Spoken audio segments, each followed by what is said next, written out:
Sit ready. Attention.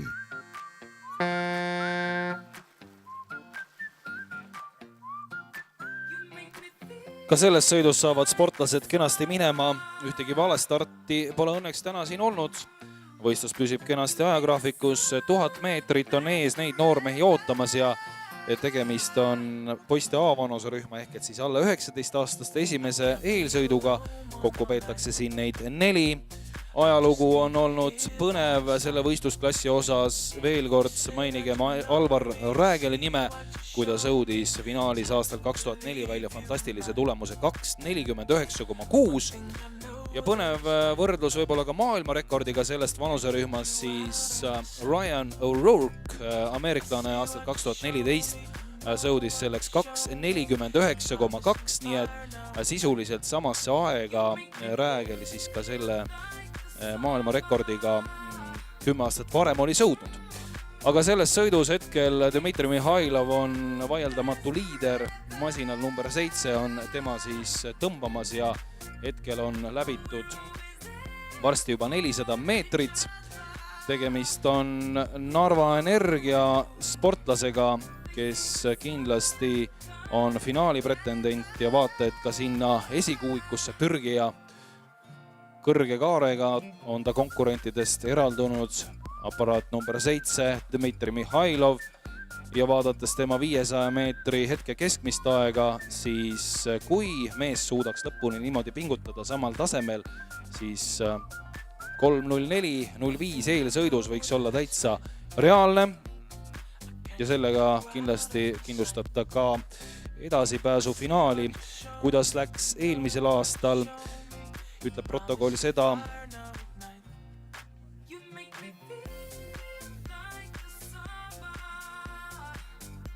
et kõige kiiremini sõudis toona Julius Lesauskas.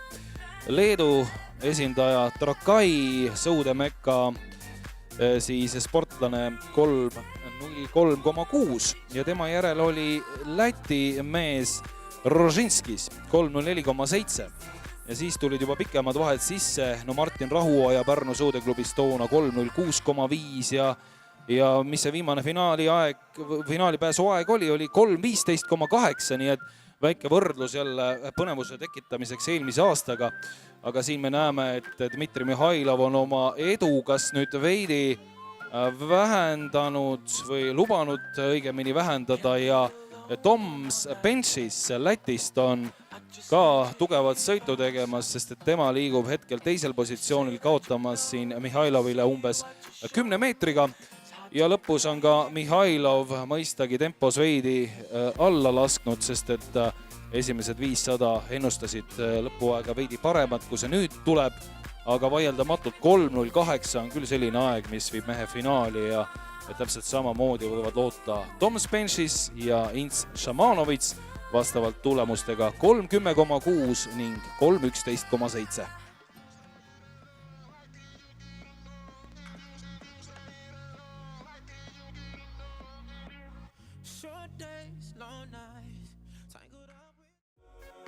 Sit ready. Attention.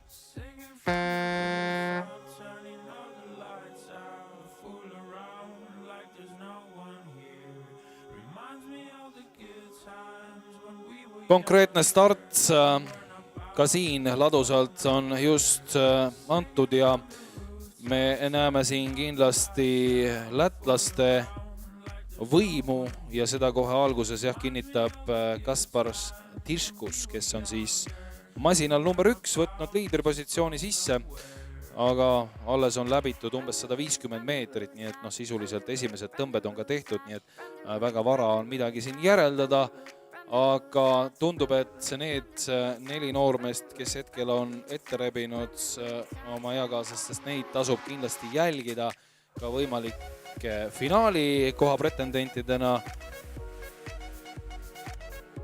Ja kindlasti Tiškus on üks mees, keda ka finaalis tõsiselt tasuks jälgida.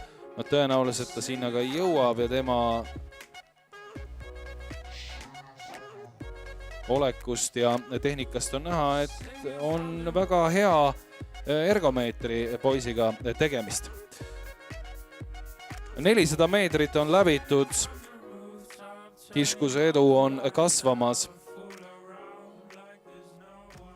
Aga tema kolleeg Andrei Šestulis hoidmas teist kohta 8 meetrit, siis on taha jäänud ja seal üsna võrdselt liiguvad praegu Mattias-Erik Tammi ning ka Karlis Ožolins, nii et 3 meest sisuliselt võrdselt, kui Tiškus on konkurentidest juba seal väga veendunult ja kindlalt ette sööstnud ja masinal 1 on ta tegutsemas, aga kaamerapilt siin hetkel jälgimas Andrei Šestulise tegemisi, mees siis, kes masinal number 7 selles sinises särgis ja ka masin 6 on hetkel luubi all, seal sõuab Paulius Antonavitšus, Leedu külaline, väga stiilipuhtalt ja ilusa tehnikaga, et seda saame küll öelda, rakendab võimsalt oma selja ja oma kehalised eelised. Ja siin näeme ka Kaspar Sebastian Tiškuse minekut, kes on siis hetkel võimas liider. Seal masinal number 1 on ta tõmbamas, tegemist on lätlasega ja kindla finaali mehena saame teda juba varsti, ma arvan, ka tutvustada. Hetkel 500 meetri keskmine tempo on minut 36 sekundit, kui 100 meetrit on jäänud ja Kaspar suudaks selle tempoga jätkata, siis lõpuaeg 3.12 ennustatult temale. Ja näha on, et mees võtab siin veel viimast, teeb tugevad sporditõmbed, kas valmistub sellega ka veidi finaaliks, tunnetab seda võimu, mis tal on sees ja suutis ka tempot tõsta 3.11,1. Nii et päris põnev, pange tähele nüüd, head spordisõbrad, mida teeb Kaspar Sebastian Tiškus finaalis. Kas ta põletas ennast selles sõidus praegu sellise hullu lõpuga läbi või mitte?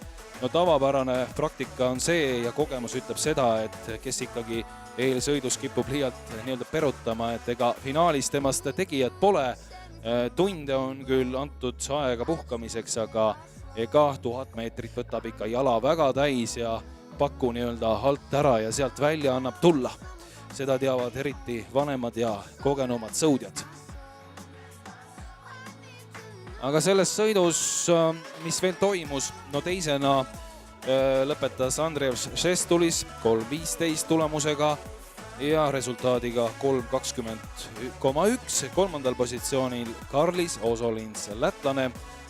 Ja tõenäoline on see, et need mehed võiksid ihata ka finaali kohta. Sit ready. Attention.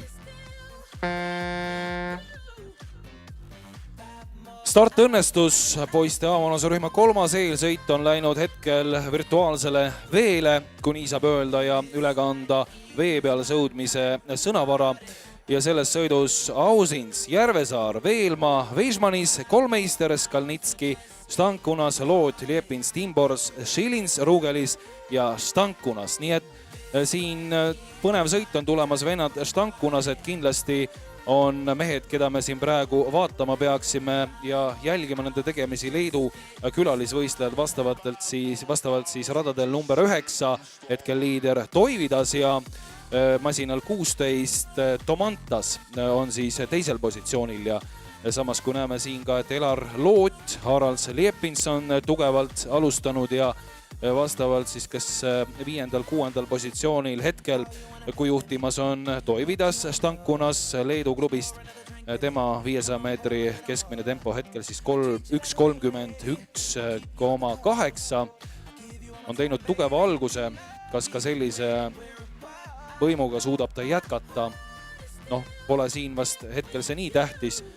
Oluline on teada, et see mees on kindel finaali favoriit ja tema pääsu finaali saab väärata vaid mingisugust laadi tehniline või terviserikke. 3 korda siin ka üle õla praegu sülitan. Seda loomulikult ei juhtu ja number 9 uhkelt üksinduses on seal troonimas esimesel positsioonil Toividas Stankunas. Hetkel teine, tema vend Tomantas Stankunas vastavalt siis siiski 2.-3. positsioonil, sest et Harald Liepings on samavõrra tublit alustanud, nii nagu ka Jānis Timbors, nii et Läti-Leedu ülemvõim selles sõidus praegu maksab. No parim eestlane, kes meil siin on, praegu saame öelda, et Elar Loot on see mees, kes siin siis kõige paremini on eestlastest startinud ja on praegu seal 4. positsioonil, aga nüüd me näeme, et Tomantan Stankunas on jäänud ootamatult tahaplaanile, sest et see tema liigne kiirustamine alguses on ilmselgelt talle seda kõike kätte praegu maksmas ja hoopis Jānis Timbors ja Läti mees on tõusnud hetkel liidriks. 200 meetrit on jäänud sõuda. Timborsi eeldatav lõpuaeg hetkel võiks tulla, kui nüüd niimoodi mees jätkab isegi alla 3.09 ja 500 meetri keskmine hetkel temal siis minut 34 sekundit. Teisel positsioonil Toividas Stankunas. Tema alustas kõige kiiremini ja juhtis vahepeal seal lausa 15 meetriga, aga see oli liiga kiire algus. Kas finaali pääseb? No tõenäoliselt sellega probleeme ei teki. Küll on küsimus, mida suudab Stankunas nüüd finaalis. Minu meelest oli see sildu põletav tempo, aga eks mees ise teab enda eest finaalis siis loodetavasti juba paremini rääkida. Hetkel Jānis Timborsile 3.07,2, väga tugev aeg, võrdsete aegadega Rugelis 3.12,1 ja Toividas Stankunas, mees, kes siis oli väga pikka aega liider, lõpetas siis võrdselt sealt 2.-3. kohta jagades Rugelisega. No finaali veel, kes siit võiks pääseda? Vaatame, no kindlasti Elar Loot, temal on siin suured lootused ja ilmselge võimalus. Peeter Iškolmeisters, Läti, täpselt samamoodi 3.13,4, jällegi probleeme siin ei teki. 6. positsioonil 3.14,4 Tomantan Stankunas. Algselt oli ta liider ja väga kiiresti alustas. Ka see aeg peaks ta finaali viima ja finaalis on päris huvitav vaadata, kuidas siis mehed sellest eelsõidu pingutusest taastunud on. Sit ready. Attention.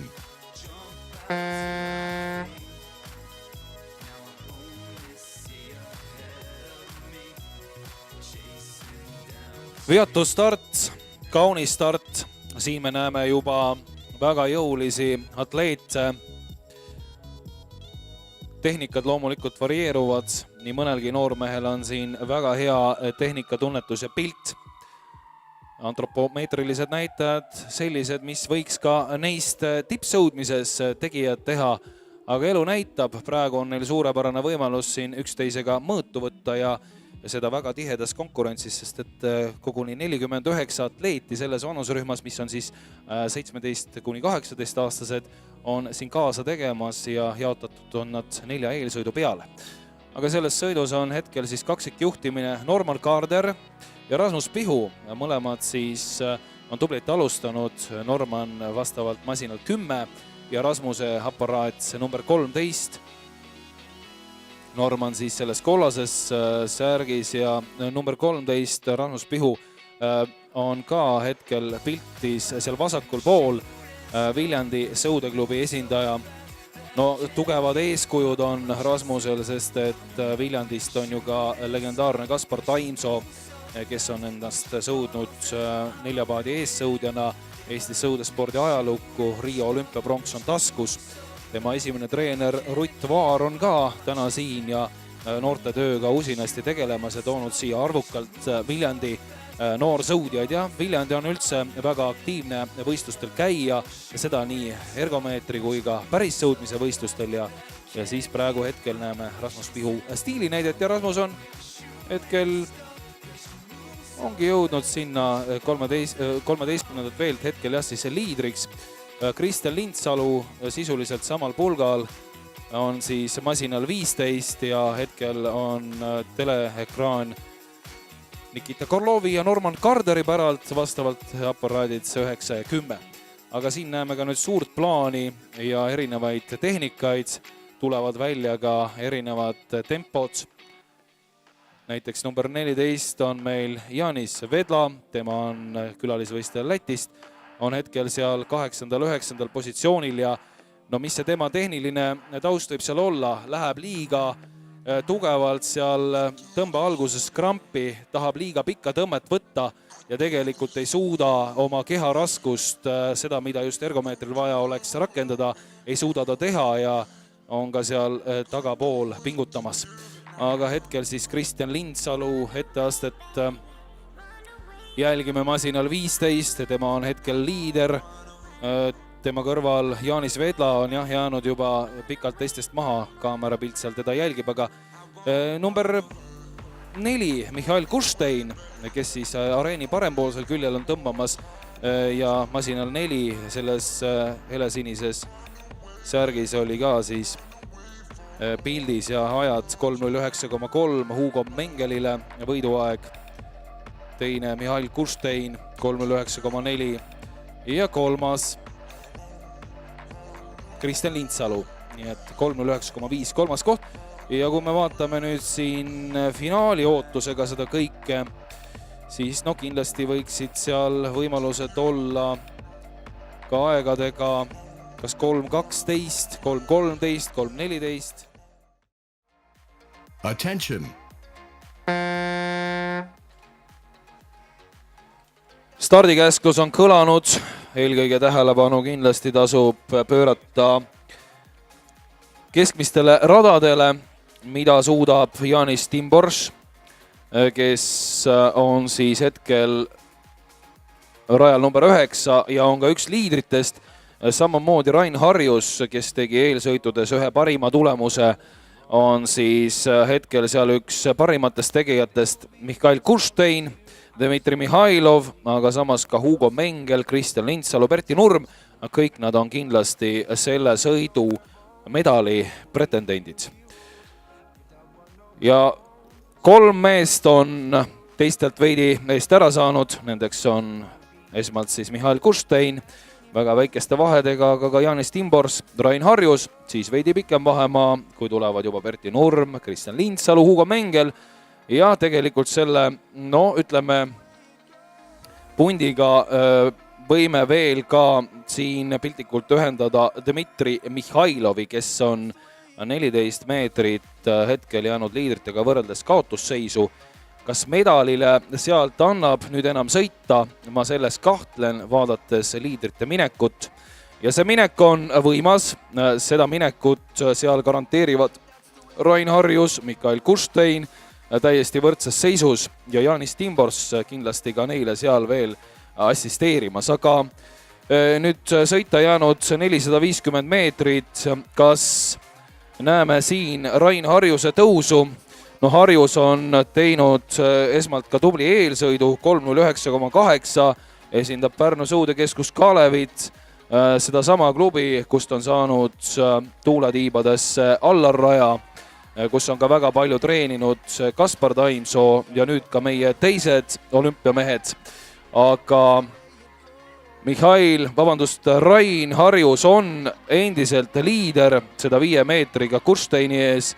Ja mida nüüd suudab Kristjan Lindsalu? Vot nüüd on küll küsimus, kas Lindsalu saab ohtlikuks praegu näiteks Harjusele ja Kušteinile ja omakorda küsimus, kas Kuštein saab ohtlikuks rajal number 6 tõmbavale Rain Harjusele. Kuštein on siis masinal number 7, Harjus number 6.